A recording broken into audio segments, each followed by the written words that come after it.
안녕하십니까. 본격 부동산 투자자들을 위한 방송, 주식회사 대한스마트 에듀 제공, 부동산 투자를 처음 하는 사람들을 위한 방송, 부처TV의 붓다입니다. 우여곡절 끝에 어렵게 시작된 방송인 만큼 의미도 있고 어렵게만 느끼시던 투자의 세계를 보다 재미있게 접근하실 수 있도록 최선을 다하겠습니다. 또한 보시는 구독자분들이 이 가난과의 싸움에서 승리하실 수 있도록 미력 하나마 최선을 다하도록 하겠습니다. 자, 그럼 오늘 첫 시간은 법인 투자자분들과 부동산을 잘 모르시는 실수요자분들에게 중요 이슈가 된 전세대출 규제를 중심으로 이야기를 나눠보도록 하겠습니다. 먼저 눈에 띄는 내용은 보금자리론의 대출 모집인을 통한 대출 불가 사항입니다. 사실 보금자리론 자체가 대출 불가하다는 뜻으로 오해하실 수 있으신데, 이 보금자리론 그 외에 보금자리론 내에 있는 금리가 좋은 상품군은 원래 대출이 필요한 고객이 직접 주택금융공사 홈페이지나 앱을 통해 본인이 직접 신청을 하셔야 하는 거였습니다. 더군다나 절차가 그렇게 어렵지도 않습니다. 요즘은 전산화되어 있는 앱들의 기능들이 워낙 좋아져서 신청자의 금융거래 정보 등 기초 자료들의 스크래핑도 단번에 진행이 됩니다. 근데 그럼에도 불구하고 왜 언론 보도와 은행들은 마치 보금자리론이 완전히 중단된 것처럼 말을 하고 있는 걸까요? 정부의 정책이 전세와 국가의 저비용 금리를 이용해서 주택에 투자하는 행위 자체를 막고 싶긴 한데, 이를 막기 위해선 최대 필요 조건, 즉 전세를 차단할 마땅한 방법이 없기 때문입니다. 전세라는 제도는 임금 대비 주택 매수가가 조금 하위권에 있는 우리나라의 일종의 서민들에게 주는 국가 서비스의 형태입니다. 은행의 대출은 기본적으로 회수에 대한 리스크가 큰 대상일수록 금리가 높아지는 구조를 가지고 있죠. 이를 개인에게 개별적으로 대입하게 되면 실질적인 대출이 가능한 대상들은 돈을 많이 버는 부자들로 점차 한정되어 갈 가능성이 높아진다는 뜻입니다. 그런데 이를 국가가 대신 보증함으로써 은행은 개인의 신용도 대신 국가의 신용도로 저금리 대출을 해주는 게 바로 전세자금 대출의 기본적인 구조 형태가 되는 거죠. 즉 전세가 아닌 월세를 통해서 집 주인에게 주어야 하는 거주 비용을 은행이 대신 회수하고, 주택금융공사의 보증이 있으니 은행은 저렴한 금리의 대출을 실행할 수 있고, 회수된 금리를 다시 국가가 세금의 형태로 금융권, 즉 은행으로부터 회수하는 것입니다. 말씀드린 바와 같이 이 전세라는 제도는 완전한 서민을 위한 제도였던 겁니다. 그런데 이 전세에는 큰 맹점이 하나 있죠.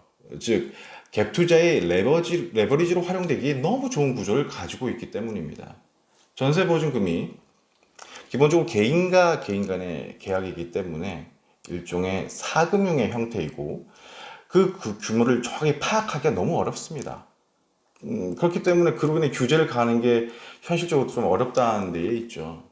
우선 규모 파악에 있어서는 임대 현황 신고라든지 또는 전세 대출에 대한 의무화 제도로 인해서 이 파악을 조금이라도 자세하고 그리고 정확하게 하고자 노력은 하고 있습니다만, 뭐 이런 임대 현황 신고를 의무화한다 하더라도 제대로 안 하는 게 현실이기 때문에 전입 신고와 확정 일자 내역, 전세 보증금을 일일이 파악하기도 어려운 데다, 같은 아파트라고 할지라도 기간, 입지, 그 아파트의 브랜드별로 전세 대출이 실행되는 금액이 다 다르며 집주인이 전세가를 마음대로 내놓을 수 있는 구조에 있기 때문에 이 전세가의 평균치에 대한 정확도 자체가 불안정합니다.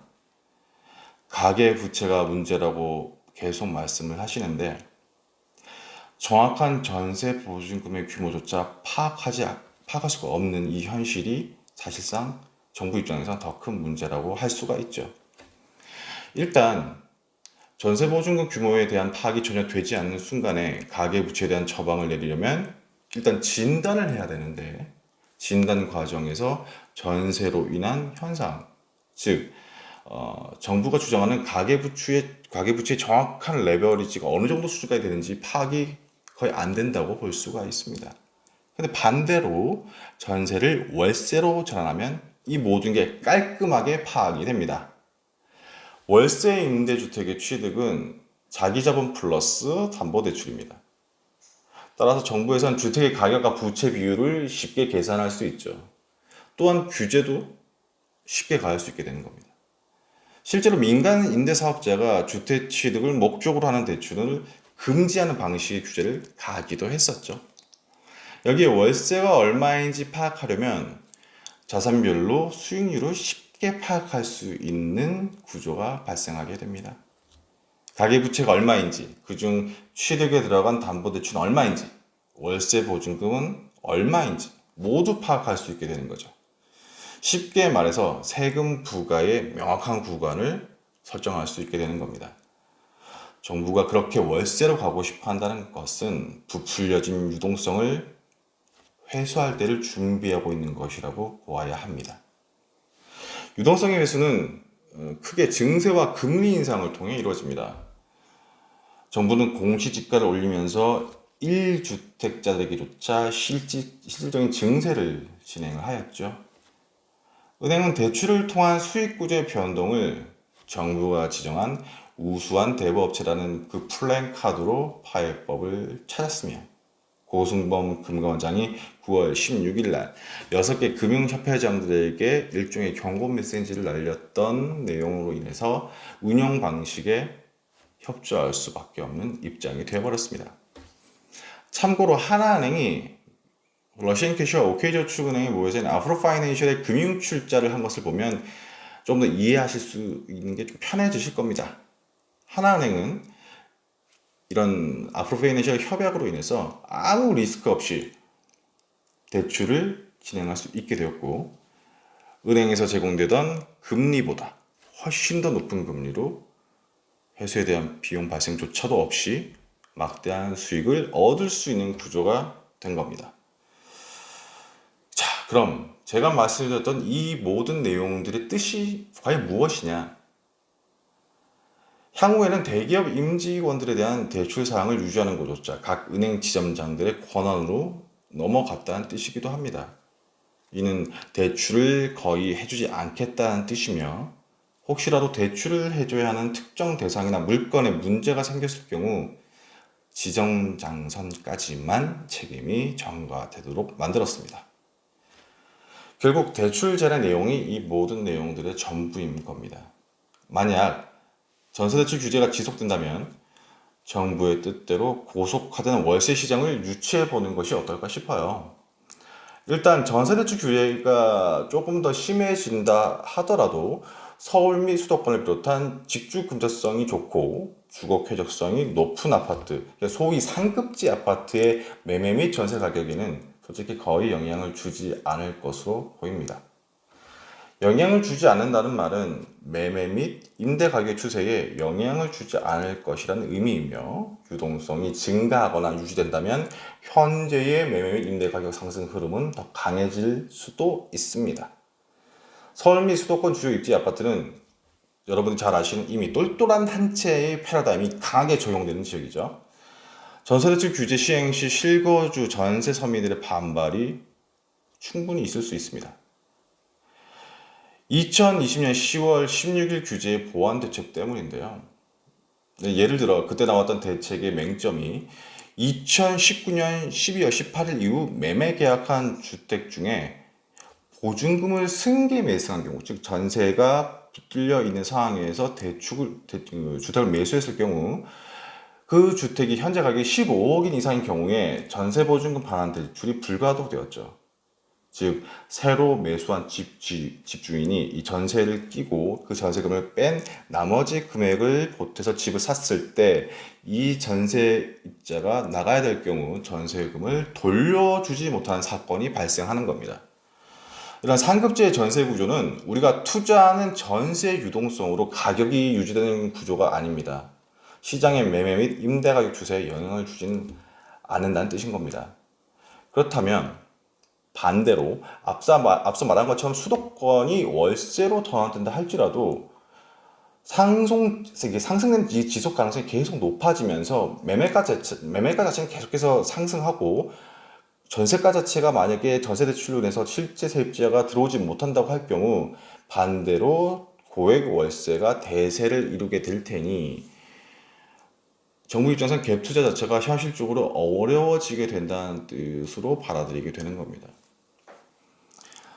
그러므로 전세가를 통한 레버리지가 가능할 때 최대한 보유수를 늘려야 하며 이왕이면 상급지의 저평가 구축단지나 혹은 입지가 상향될 수 있는 변모할 수 있는 지역의 신축을 매수해 두는 것이 향후 매도할 때 그나마 원활한 매도가 이루어질 거라는 예상이 가능한 것이죠.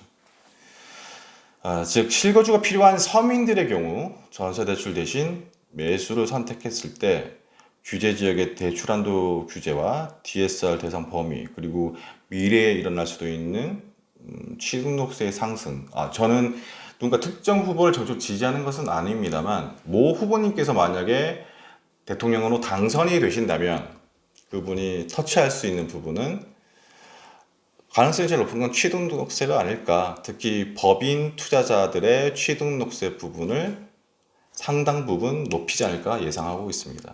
지금의 12%선 이 정도 수준이 아니라 두째부터는 20%, 셋째부터는 30%뭐 이런 식의 아주 급격한 상승을 예상할 수 있습니다.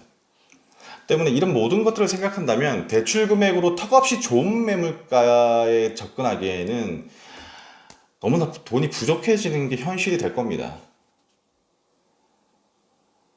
때문에 투자자분들이나 혹은 실수요자들 모두 다 일단 본인의 자금에서 매수가 가능하고 너무 하급지보다는 조금이라도 더 나은 곳을 가려는 수요로 몰릴 수밖에 없게 될 텐데요.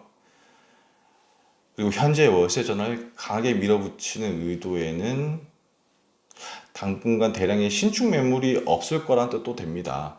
신축 물량이 충분해서 공급 물량이 충분하기 때문에 주택가격이 내릴 거란 예측이 됐다면 이런 식의 규제 일변도의 정책은 하진 않았을 거니까요.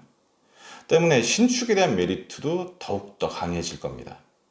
추후 매도 물건을 내놓게 되더라도 1년 정도 시간이 걸려야만 팔릴 수도 있는 시장이 기본적인 시장이 나올 겁니다. 그렇기 때문에 탈출 전략도 잘 준비하셔야 하고 그리고 수도권 시장을 더욱 집중해서 투자를 하시는 게 법인 투자자분들 그리고 한 채의 주택이라도 들어가서 오래 사셔야 되는 무주택자 분들 모두에게 반드시 필요한 전략이라고 생각합니다. 자, 오늘 제가 드리고 싶은 말씀은 여기까지였고요. 혹시라도 여러분들이 주택을 필요로 한다면 스스로 노력하셔서 꼭 좋은 결과를 얻으시길 바라겠습니다. 저희가 다음 시간에 다뤄볼 내용은 지금까지 법인 투자자분들이 투자를 하시면서 미래 예측을 할 수 없었던 사항에 대해서 조금 다른 방식으로 미래를 예측할 수 있는 방법을 공유해 보고자 합니다.